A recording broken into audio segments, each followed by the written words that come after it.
Sallallahu ala Muhammad. Sallallahu alaihi wasallam. Sallallahu ala Muhammad. Sallallahu alaihi wasallam.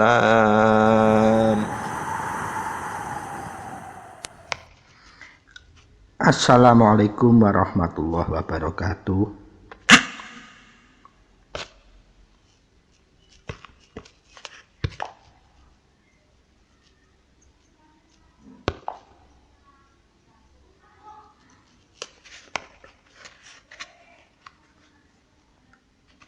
A'udzubillahi minasyaitonirrajim. Bismillahirrahmanirrahim.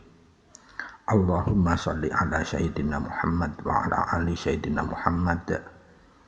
Allahumma nawwir qulubina wa nawwir qulubil ahlina binuril Qur'an ya Allah.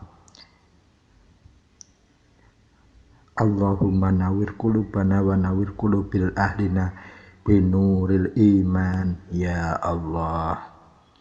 Allahumma nawwir qulubana wa nawwir qulubil ahlina binuril Islam ya Allah. Allahumma nawwir qulubina wa nawwir qulubil ahlina binuril ihsan ya Allah. Allahumma nurus samawati wal ardi wa syamsi wal qamar. Allahumma nawwir qulubina wa qulubil ahlina bisirul nur buat ya Allah birahmatika ya arhamar rahimin. Amma ba'd. Para sutresna ingkang minulya, sugeng enjang sugeng kepanggihan malih kalian siaran Teguh Rahayu Slamet, channel ingkang tansah tresna setya berbagi kaweruh pangertenan pengalaman laku nindakaken sedaya ilmu hak, ilmu hakikat, ilmu hikmah, sedaya ajaran luhur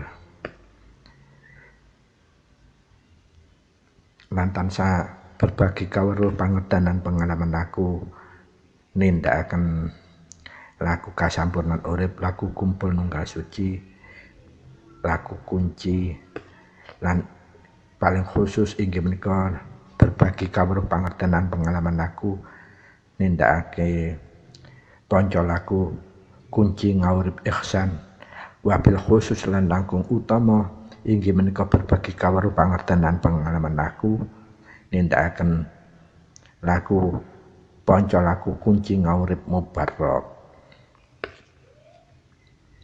Mugi kepanggihan kita wonten ing injing menika kita tansah sami panjenengan sekeluarga ugi tansah pinaringan anugerah ingkang langkung agung, khususipun kenikmatan sehat wal afiat dohir sahabatus kita sekeluarga, sehingga kelawan kenikmatan sehat wal afiat kala wau kita sekeluarga sami tansah saged tetep njejegaken rasa syukur kita dumateng Gusti ingkang Maha Suci, Gusti ingkang Maha Kuwaos, minimal kelawan ngungelaken kalimat syukur alhamdulillahi rabbil alamin.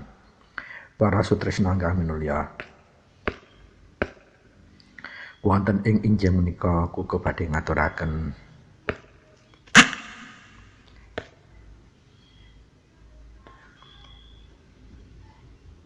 bahasan kelawan tema dalan tahalli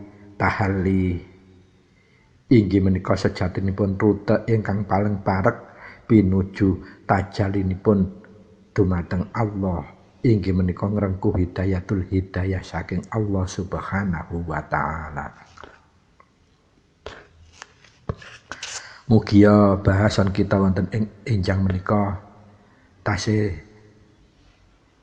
tetep kanugrahan kuncara suci saking Gusti ingkang Maha Suci, kanugrahan hidayatul hidayah saking Allah Subhanahu wa taala, sehingga bahasan kita kalian tema ingkang khusus kalau wau tetep saged netosaken manfaat miguna lan mahanani abile hasilipun kita lampahaken praktek dumateng tumindak nyata gesang wonten ing alam donya sakeluarga kanthi jangka keselamatan ingkang sejati inggih menika Islam ingkang sejati.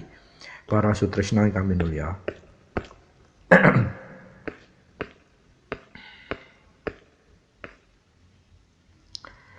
hakikatipun menungsa wonten ing pandanganipun ajaran Islam inggih menika terletak wonten rohipun sanes wonten salebetipun jasad utawi raganipun. Geneo kados mekaten, keranten raga utawi jasad menika dipahami amung sebagai instrumen utawa kelengkapan semata. Bahkan saged menika dipun wastani raga lan jasad menika namung gedhogan utawi wadah.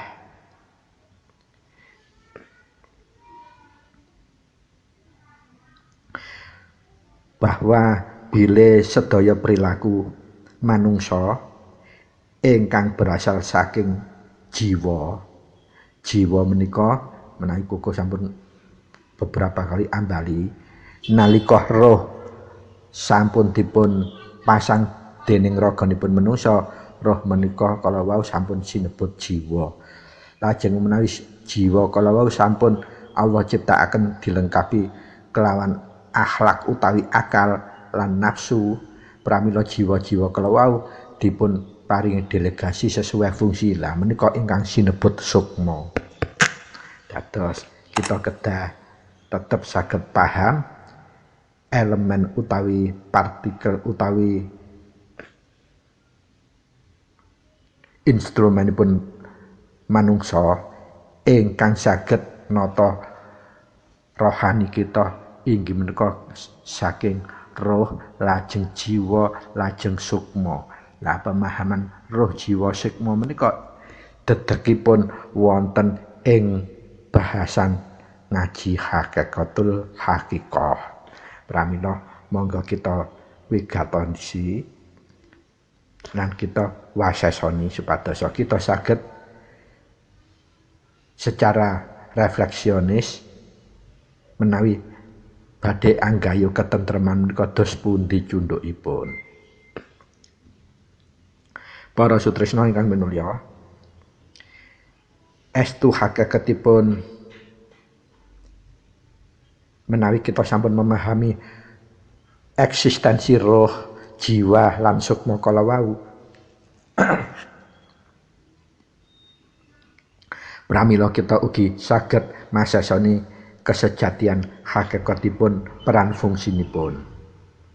Dados estunipun menawi kita sampun paham eksistensi roh, jiwa lan sukma, pramila estunipun hakikatipun peran fungsi ingkang saged mirsani, ingkang saged mireng lan ingkang saged ngraosaken wonten ing salebete raganipun manungsa inggih menika jiwa, sinebut jiwa atau roh yang sudah terpasang dalam raganipun manungsa. Saklajengipun inti saking jiwa inggih menika roh. Dados cikal bakalipun jiwa menika roh. Sebagai hakikatipun ingkang ndadosaken keabadian atau tidak akan gingsir owah apalagi lenyap amung roh kala wau. Ingkang secara langsung berasal saking Allah Subhanahu wa taala. Dados nalika roh dereng terpasang wonten raganipun manungsa dipun simpan wonten Lauh Mahfuz menika roh-roh kala wau sedaya suci. Lajeng tiap kali wonten calon bayang jaban bayi sekawan wulan ing salebetipun kandhung ibunipun pramila Allah langsung masang roh niyupaken roh dumateng calon jabang bayi kala wau ingkang tasih umur 1 wulan wonten kandhutanipun sang ibu. Pramila wonten ing salebete Quran surat Al-Hijr ayat 29 Allah paring warta ingkang artosipun ngaten. Maka apabila aku telah menyempurnakan kejadiannya manusia, ngendikanipun Allah, dan telah aku tiup roh di dalamnya, maka tunduklah kamu kepadanya dengan bersujud. Menika wonten ing Al-Hijr ayat 29. Pramila saknalikane roh sampun terpasang kala wau, di mana roh menika inggih menika rahasianipun Tuhan utawi rahasianipun Allah yang ditiupaken dumateng nafas utawi jiwa utawi badanipun menungso. Roh kala wau menyebut dirinya aku. Ketika roh sudah terpasang dan Allah berfirman, maka apabila aku telah menyempurnakan kejadianmu wahai manusia, dengan tanda roh sudah saya pasang di badanmu, maka bersujudlah engkau. Artosipun lah menika cundukipun mangke wa ma khalaqtul jinna wal insa illa liya'budun. Jadi Allah Tuhan itu tidak akan menciptakan jin dan manusia kecuali untuk beribadah, berhamba. Maka begitu penciptaannya sempurna, sudah dilengkapi, roh sudah diperintahkan untuk bersujud. Menika kedah dimangertosi karena ini merupakan sangkan dumadi kenapa Allah itu menciptakan kita manusia. Para sutresna ingkang minulya, dados ketika roh sudah terpasang, maka roh itu menyebut dirinya sebagai aku huruf besar. Lah, kewajiban manusia karena roh ini adalah rahasianya Allah. Setiap kali mau berhubungan dengan Allah, maka dia harus bisa berkomunikasi dengan roh atau asma lebetnya ini, atau akunya itu tersebut. Disinilah terminologi kenapa sebutan aku itu ada dalam aku huruf besar, dan aku itu menjadi maha aku, sehingga aku tersebut bisa sinebut panjenengan ingsun. Itulah kesejatian kenapa terminologinya sampai ada sebutan panjenengan ingsun atau maha aku.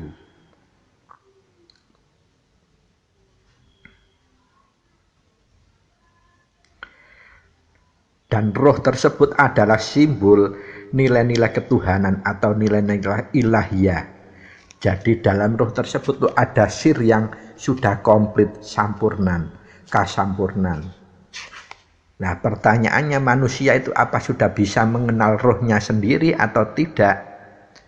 Kalau dia ingin bisa mengenal Allah, maka dia harus bisa mengenal rohnya sendiri secara akurat.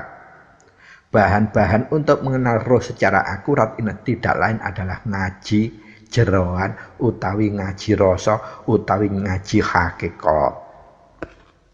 Pramila para sutresna ingkang minulya, ketika roh itu kita sudah pahami simbol-simbol keilahian yang sudah dipancangkan dalam raganya manusia, dan manusia itu harus bisa mengenal rohnya tersebut sebagai manifestasi untuk berkomunikasi langsung dengan Allah. Sirnya ada di sana semua pirantinya, mulai softwarenya maupun clerical yang lain dalam bentuk soft atau kelembutan komunikasi.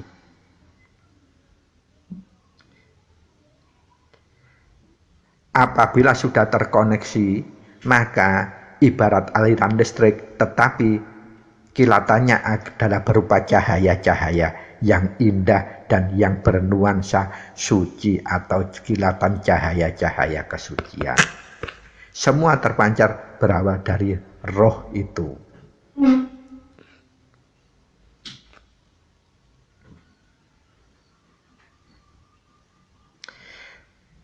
karena roh tersebut tertutupi oleh hijab atau jasad kita, bahkan dengan nafsiyah kita, itu merupakan penutup pembatas sehingga cahaya yang terpancar dari roh tersebut tidak bisa keluar bersinar untuk kita terima sebagai pancaran jalan, penerang jalan.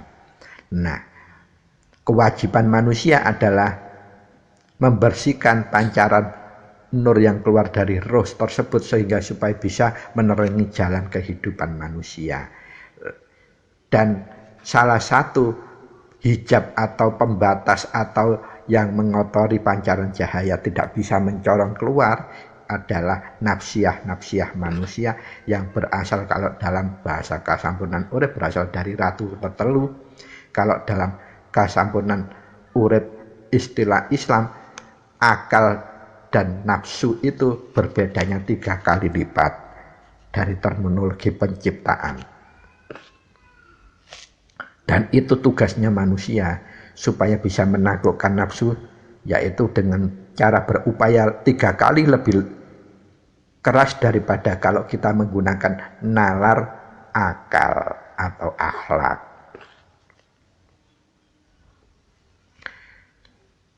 Lantas salah setunggalipun coronipun kangge membersihkan hijab atau kotoran yang menghalangi pancaran sinar roh yang mencorongkan sinar kesucian tersebut adalah dengan cara membuat lubang, atau kita sudah dunung memahami lubang-lubang halus yang memang sudah disediakan oleh Allah di dalam tubuh kita. Ini ada lubang-lubang halus atau disebut lubang ghaib atau lataif, atau kalau dalam bahasa Jawa atau yaitu disebut cakra-cakra atau cokro-cokro. Dalam keistilahan Islam, ketauhidan Islam atau kehakikatan Islam sinebut lataif atau simpul-simpul lubang lembut. Dan itulah energi-energi yang bisa saling menghubungkan antara roh sebagai poe pancaran suci untuk dikembangkan menjadi cahaya penerang jalan kehidupan manusia. Menggunakan apa? Menemukan lataif atau lubang-lubang lembut yang bisa terkoneksikan menjadi suatu rangkaian sistem yang bisa memancar cahaya lebih besar. Dan semua lataif atau cokro-cokro tersebut tersistem secara rapi di dalam tubuh manusia. Mulai dari atas kepala atau bun-bunan sampai dengan ujung kaki, itu semua ada lataif dan cokro-cokronya komplit. Bagaimana kita bisa mendeteksi posisi lataif tersebut secara cermat? Para sutrisno ingkang minulya, salah satu cara yang sudah disinyalemenkan oleh Allah adalah dengan menggunakan zikir atau tafakkur. Dengan cara zikir untuk mengaktifkan cokro-cokro atau lataif tersebutlah maka sistem pencahayaan kehidupan yang berasal dari roh suci tersebut sebagai baterai penghidup cahaya ilahiyah tersebut yang ada dalam tubuh manusia, maka semua lataif atau cakra tersebut ibarat kabel yang sudah tersistem, dan masing-masing kabel tersebut menggerakkan sistem-sistem kesucian yang berada dalam diri manusia tersebut. Nah, ketika kita sudah bisa merangkaikan masing-masing lataif sesuai sistematika yang seharusnya, maka kita ibarat menemukan suatu sistematika pencahayaan baterai yang tiada terukur besarnya energinya untuk menerangi kehidupan kita menuju keselamatan yang sejati. Ibarat kita berjalan di sesuatu padang yang gelap ataupun bahkan di hutan yang gelap, tanpa kita mengetahui roh suci kita, pongkal dari lataif itu, kemudian kita merangkaikan setiap lataif sebagaimana peran fungsinya, maka kita akan berjalan di tengah padang yang gelap, akan kesulitan mana jalan yang benar dan mana jalan yang salah. Apalagi kalau kita benar-benar ibarat hidup di tengah hutan yang gelap, maka kalau kita tidak bisa merangkaikan sistem lataif tersebut, penerangan cahaya kehidupan kita tidak sebentar yang kita harapkan. Maka resikonya kita akan tertabrak oleh batu-batuan, tertabrak oleh tumbuhan besar, bahkan tertabrak oleh makhluk-makhluk yang lainnya, ataupun sato galak. Oleh karena itu, pramila menungso menika saged lebih dominan unsur jasmaninya. Maka bila unsur jasmaninya yang mendominasi, artinya unsur nafsiyahnya yang mendominasi, ratu telu itu istilahnya, maka dia akan berpikir secara materialistik atau duniawiyah yang ditekankan. Begitupun sebaliknya, jika unsur rohani atau koneksitas yang dipancarkan dari roh sucinya tersebut, maka manusia yang bersangkutan akan berjalan dengan cara rohaninya yang dominan.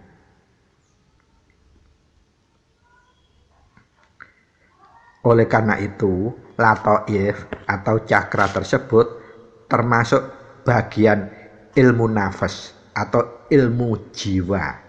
Bahkan dengan mengenal lataif keseluruhan sistematika piranti manusia, maka dia akan bisa menemukan inti jiwa. Dan inti jiwa tersebutlah yang akan menuntun manusia untuk menapai jalan kehidupan apapun, menuju keselamatan yang sejati, menuju ma'rifatullah, menuju Tuhannya, kembali lagi pada tujuan awal dia diciptakan Allah. Jin dan manusia itu untuk beribadah, untuk menghamba, sehingga dia akan bisa mengetahui rute yang sejati, innalillahi wa inna ilaihi raji'un. Awal dia dari Allah, maka dia harus wajib bisa kembali kepada Allah secara kodrat fitrahnya atau sucinya.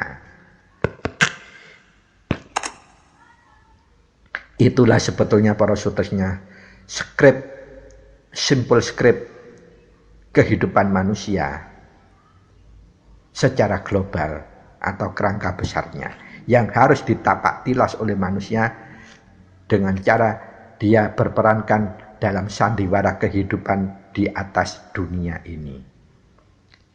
Meskipun ini sandiwara kehidupan, tetapi tujuannya Allah sudah menetapkan dengan jelas, innalillahi wa inna ilaihi raji'un. Apapun peran yang kita emban, ketika kita tidak bisa kembali ke asal kita, maka kita akan tidak sukses memerankan peran kita dalam sandiwara kehidupan yang sudah digelar oleh Allah Subhanahu wa Ta'ala bagi segenap manusia.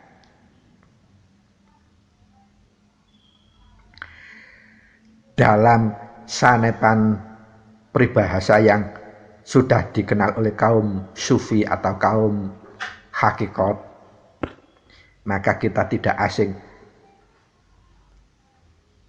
unen, barang siapa yang mengenal dirinya, maka dia sesungguhnya sudah mengenali Tuhannya. Apa yang kuku aturkan sebagai mukadimah tersebut adalah itu intinya.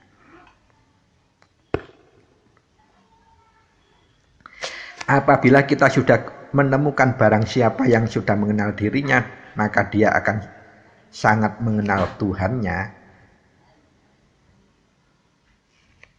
Berikutnya kita harus benar-benar memahami tentang keseimbangan antara dunia dan akhirat. Jadi antara dunia dan akhirat, antara dunia dan akhirat itu ibarat ada terdapat wahana. Nah, kalau kita menyebut dalam perjalanan kehidupan semacam jembatan. Dan inilah sebetulnya piranti manifestasi Shiratal Mustaqim tersebut. Dunia dan akhirat ini ada jembatan yang disebut Shiratal Mustaqim.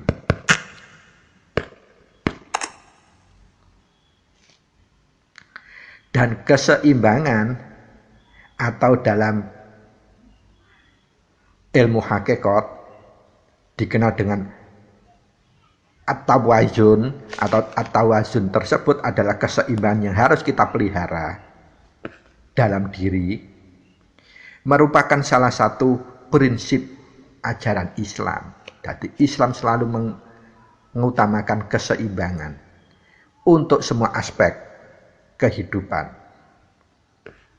Dan keseimbangan menika saged membuka akan jalan kagem buka nilai-nilai kebenaran atau kehakikian, nilai-nilai kebaikan utawi perilaku, lan nilai-nilai keindahan utawi estetika budi pakarti. Nah, keseimbangan kalau wau akan nglahiraken kebahagiaan hidup ingkang dipun tandai mangke kelawan rasa tentrem, boten selalu tidak puas, jadi mudah dia tentrem atau puas atau nerimo.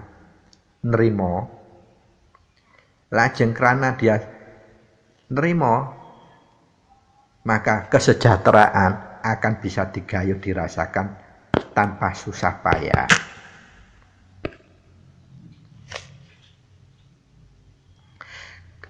Karena sesungguhnya kehidupan duniawi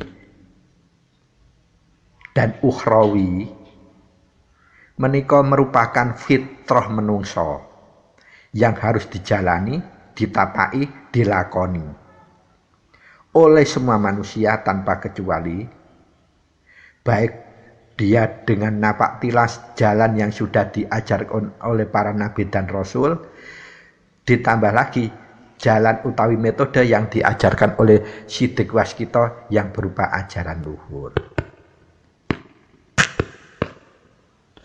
Sehingga apabila itu yang sudah dipegang menjadi sistematika hidupnya, maka manusia tersebut akan bisa mencapai tajallinya atau hidayatul hidayah atau menghadap kepada Allahnya dengan cara yang sangat-sangat sukses utawi sampurna. Dan itulah keseimbangan kita menapai jembatan Shiratal Mustaqim dunia menuju akhirat secara sukses.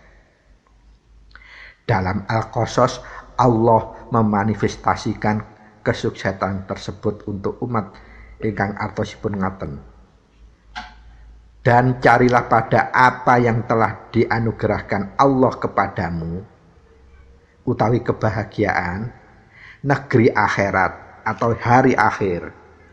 Dan janganlah kamu melupakan kebahagiaanmu, kenikmatan duniawi, untuk berbuat baiklah kamu kepada sesama, artinya sesama makhluk Allah, sesama manusia. Sebagaimana Allah telah berbuat baik kepadamu. Jadi sinyalemen yang sudah disampaikan Allah juga sudah tegas untuk bisa kita terapkan dalam kehidupan. Nah, untuk kita membahasnya lagi dari berbagai lataif halus yang berada di jiwa atau diri manusia secara prenggel atau umum, kita mengenal 7 lataif atau 7 cakra yang dominan. Lan 7 cakra utawi 7 lataif yang berada dalam diri manusia atau tubuh manusia menika berkaitan dengan dunia dan akhirat. Artosipun itu semacam frame untuk membuka peta kita untuk mentampai hidup baik dari dunia menuju akhirat. Itu sudah menjadikan frame peta sesungguhnya. Nah, lataif utawi cakra-cakra tersebut yang dominan kita ringkes saja menjadi 7 cakra utawi 7 lataif. Rincianipun ingkang pertama inggih menika cakra dasar utawi lataif ingkang dasar. ingkang angka kalih inggih menika lataif utawi cakra untuk seksual. Ingkang angka 3 lataif utawi cakra pusat. Jadi 3 lataif ingkang pertama menika inggih menika lataif utawi cakra ingkang berkaitan dengan kebutuhan dunia manusia. Baik berupa sandang, pangan maupun papan. Lajeng lataif ingkang angka 50 ngantos 7 inggih menika lataif jantung utawi cakra jantung, lataif tenggorokan, lataif ajena utawi cakra kening utawi fuso, lan lataif mahkota utawi cakra mahkota menika berkaitan dengan frame peta jalan menuju akhirat. Inggih menika arupi nilai-nilai penyucian jiwa sebagai proses kagem menuju pencerahan utawi ma'rifatullah, makrifat dumateng Allah. Dados dengan diringkes sekian banyak lataif menjadi 7 lataif atau 7 cakra menika ingkang ketiga lataif kala wau inggih menika frame peta untuk kehidupan dunia, dan lataif sekawanipun 4 cakra berikutnya adalah lataif frame untuk menuju akhirat. Dados 7 lataif itu 3 itu untuk frame peta perjalanan untuk kehidupan dunia, sandang pangan papan. Yang 4 lataif atau 4 cakra itu frame atau peta perjalanan untuk perjalanan hidup menuju ke akhirat bermakrifat kepada Allah.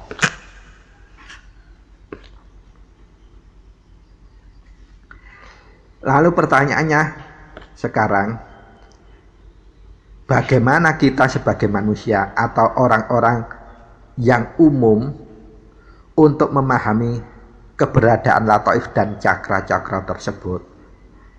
Baik itu cakra dasar, cakra sek, cakra pusat, itu yang berkaitan dengan kehidupan dunia. Kalau kita tidak memahami, maka secara tidak langsung kita tiap hari mengkotori lubang halus tersebut. Sehingga apabila lataif itu kotor, berarti perjalanan hidup dunia kita juga akan suram.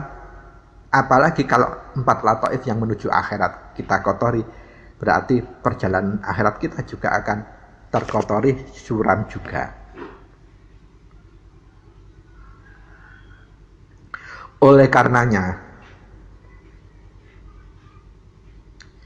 apabila lataif atau cakra-cakra yang berkaitan dengan urusan dunia tersebut, dengan lataif dengan urusan akhirat itu kita tidak bisa menyeimbangkan, menjaganya, merawatnya, bahkan membersihkannya, mensucikannya, maka keseimbangan itu tidak akan kita dapatkan, sehingga kehidupan dunia akhirat kita pertaruhkan juga. Kelawan ngaktifaken lataif pitu kalau cakra 7 itu tadi, dengan cara membersihkan, menjaga kesuciannya dari semua kotoran tersebut, maka kita akan dapat menselaraskan kehidupan dunia kita dan kehidupan akhirat kita.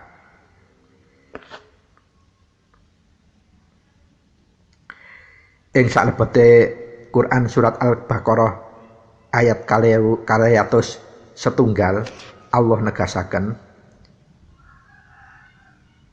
lan ing antarane menungso kala wau orang-orang tersebut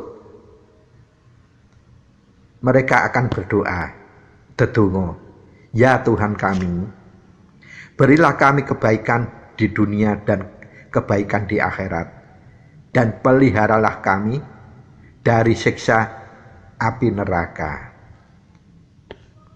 Sinyalemen Allah menika ingkang dipun abadiaken wonten Al-Baqarah 201 menika nisyarataken menungso dalam menapak hidup dunia menuju akhirat itu kedah berupaya. Artinya ini disanepkan dengan berdoa kepada Allah supaya kan diberikan kebaikan dunia dan akhirat. Itu artinya kita harus selalu berjaga, selalu berlaku menjaga keseimbangan tersebut. Urusan dunia, urusan akhirat harus kita jaga. Karena apa? Cokronya sebetulnya sudah menunjukkan 3 cokro untuk urusan dunia dan 4 cokro, 4 lataif untuk urusan akhirat. Sebetulnya ini sudah dituntun kita secara langsung. Hanya kita sebagai manusia saja yang tidak suka peduli masesoni, mawigateni, mawasbitoni. Itu permasalahan kita sebagai manusia. Maka dari itu, pertanyaan yang paling puncak adalah bagaimana untuk menjaga kesucian jiwa tersebut dengan cara membersihkan lewat lataif-lataif tersebut. Para sutresnan kami nulya, ingkang dipun maksud menyuciaken diri utawi menawi dalam bahasa hakikat menika sinebut tanhitaun nafas, inggih menika merupakan upaya menungso kagem ngilangaken nglenyapaken utawi nipisaken kotoran-kotoran ingkang bersifat semua tindakan tercela ingkang terdapat wonten ing salebete badanipun. Artinipun napa? Mensucikan jiwa itu bisa dengan cara membersihkan dari semua perbuatan yang tercela. Laku-laku yang tercela itu adono, hindarono. Sehingga apa? Kalau sudah hal-hal yang tercela itu sudah kita hindari, berarti kita sudah suci. Nah, laku menghindari semua hal-hal dari hal-hal yang tercela, yang dari yang luput, tumindak luput menika sinebut dalam ilmu hakikat sinebut taholi. Nah, di mana taholi menika kita saged mengidentifikasi salah satunya cara-cara yang harus kita tipiskan, kita hilangkan, kita jauhi inggih menika sifat-sifat pelit, dengki, iri, bodoh, sombong, muring-muring utawi amarah, utawi cinta dunia, ubud dunia, seneng dengan perkara-perkara jelek yang hina, utawi seneng ngikuti hawa dan nafsu, kesenangan, glamor hidup, menipu utawi dusta, bergunjing, riya utawi pamer, zalim utawi aniaya, kebablasan, lupa pada Allah dan berbohong serta ujub. Dados di antara yang utama harus kita singkirkan, kita tipiskan, kita jauhin ini adalah sifat-sifat pelit, dengki, bodoh, sombong, amarah, ubud dunya utawi cinta berlebihan terhadap duniawiya, seneng melakukan perkara ingkang jelek utawi hina, utawi maksiat menika, ngikuti kesenangan utawi seksual hawa nafsu, menipu utawi berbohong, bergunjing, riya utawi pamer, zalim utawi aniaya, gampang lupa kepada Allah, Allah tidak dinomorsatukan, berbohong utawi dusta, hingga ujub utawi membanggakan diri. Nah, sifat-sifat ingkang kuku aturaken kala wau saged menjadikan kita ini kotor. Pramila sifat-sifat menika kedah panjenengan jauhi tebihi. Supaya kita apa? Bisa taholi utawi apa? Membersihkan diri. Lah nalika sifat-sifat kotor jelek yang kuku aturaken kalau saged kita tebihi, maka kita kewajiban berikutnya adalah berlaku tahali. Nah, tahalli menika inggih menika karena sudah kita bersihkan dari yang buruk, maka jiwa kita itu sudah bersih, kita isi dengan kebaikan-kebaikan. Itu yang disebut dengan tahalli. Dados pendek kata laku tahalli ini laku untuk menghiasi diri dan perilaku kita dengan akhlakul karimah atau kebaikan-kebaikan utawi laku suci. Adapun sifat-sifat ingkang bisa menjadikan perbuatan utawi laku kita ini suci utawi baik, kuku saged aturaken identifikasi antara lainipun sifat sikap dermawan, laku dermawan utawi loman, suka sedekah, suka memberi, qanaah utawi ajeg utawi patuh, utawi merasa bersalah setiap melakukan sesuatu yang tidak baik, tawadhu utawi patuh secara total, sabar utawi nerima semua kahanan ingkang katampi dalam kehidupannya, mempertahankan keyakinan yang baik, lemah lembut, sikap memberi, sifat memberi, tawakal utawi telaten ulet patuhipun, ibadah utawi berbuat yang baik, bersyukur utawi tansah bersyukur apapun yang kita terima, ridho, ikhlas, legowo, takut kepada Allah utawi takwa, zikir utawi selalu mengingat kepada Allah dengan melafadzkan sesuatu pepujian-pepujian terhadap Tuhan Allah, ikhlas utawi jembar, menepati janji, warok utawi menjaga diri dari perkara yang subhat utawi perkara yang burak antara haram dan batil, antara hak dan batil, lebih baik kita jaga, kita hindari. Itu namanya warok. Juhud artinya apa? Tawaduk terhadap aturan. Kemuliaan atau berbuat sesuatu yang suci. Rindu kepada Allah, rasa cinta kepada Allah. Berbudi pakerti baik, luhur. Belas kasih kepada semua tanpa kecuali. Ninggalakan sedaya perkara selain Allah atau mengutamakan semua hal-hal dengan karena Allah. Taqarruf atau mendekatkan diri dumateng Gusti utawi Allah. Berpikir tentang keagungan Allah utawi Gusti. Jadi kita melihat gunung, berwisata ke gunung, memikirkan ya Allah, dan bagaimana itu Allah menciptakan, sehingga kita mengagungkan Allah sebagai penciptanya. Yang terakhir ridho dengan pembagian apapun dari Allah, pemberian apapun dari Allah. Nah, itulah sifat-sifat atau sikap-sikap akan menuju kepada tahalli kita, mengisi dari kesucian kita menjadi sesuatu perilaku yang baik, perilaku yang beradab. Sehingga kalau kita sudah bersih dari kekotoran, kita hiasi dengan perilaku yang baik, maka kita akan bisa menuju ke tajalli. Nah, tajalli menika bahasa ingkang paling prengkel inggal ma'rifatullah atau menghadap kepada Allah, menemui kepada Allah,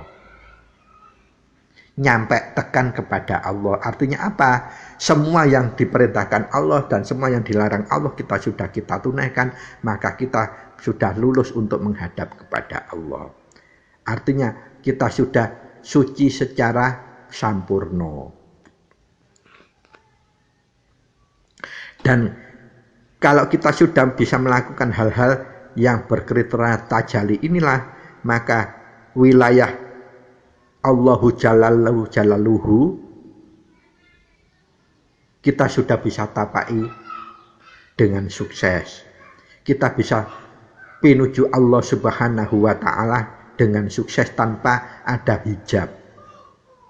Kalau bahasa yang diistilahkan oleh Syekh Siti Jenar, manunggaling kawula ing Gusti, menawi istilah yang sudah dipakai oleh Nabiullah Muhammad Rasulullah Sallallahu Alaihi Wasallam, kita disebut sebagai ma'rifatullah, atau kita sudah menjangkau dengan sifat-sifat Allah. Lah indikator atau sikap-sikap yang akan bisa menuju kepada tajalli itu apa saja?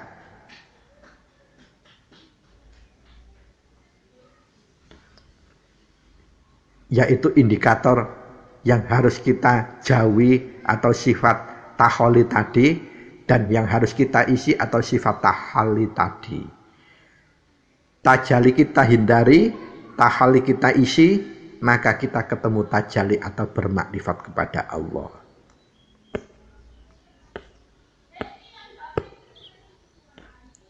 Kemudian bagaimana tata caranya kita lakunya? Untuk kita supaya bisa melakukan, menjalankan semua tahalli menuju tahalli sehingga kita nemu tajalli. Para sutrisna ingkang minulya, Koko berjanji akan ngaturaken wonten ing bagian kalih salajengipun supados gamblang bagaimana kita laku supaya bisa tajalli kepada Allah, supaya bisa bermakrifat kepada Allah dengan cara salah satu metode, yaitu dengan cara zikrul utawi zikrul nafas. Kita mengisi berzikir dengan cara jiwa kita. Pramila para sutrisna, sebelum kita praktek untuk menjalankan tahalli dengan cara zikrul nafas kepada Allah, mohon edisi bagian pertama ini panjenengan mirengaken berulang-ulang supaya apa? Yang harus kita lakukan baik secara tahalli maupun secara tahalli supaya kita bisa mencapai tajalli makrifat dumateng Allah. Sehingga nanti video bagian yang kedua Koko aturaken panjenengan tinggal bisa menerapkan dengan cara yang lebih mudah. Pramila mbok bilih wonten ing bagian episode 0 sekal dosa kali bagian setunggal menika wonten atur kukuh ingkang dereng nyeceki manah kasar lan lepatipun kukuh nyuwun gunge pangaksami.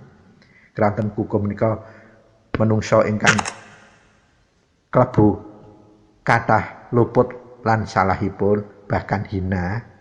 Mbok bilih wonten atur kukuh ingkang manfaat miguna lan mahanani estu menika amung langsung saking kuncara sucinipun Allah Subhanahu wa taala Gusti ingkang Maha Suci ingkang kanugrahaken dumateng kita sedaya panjenengan sekeluarga ingkang mirengaken penyampaian yang hanya perantara lewat lisan kukuh menika.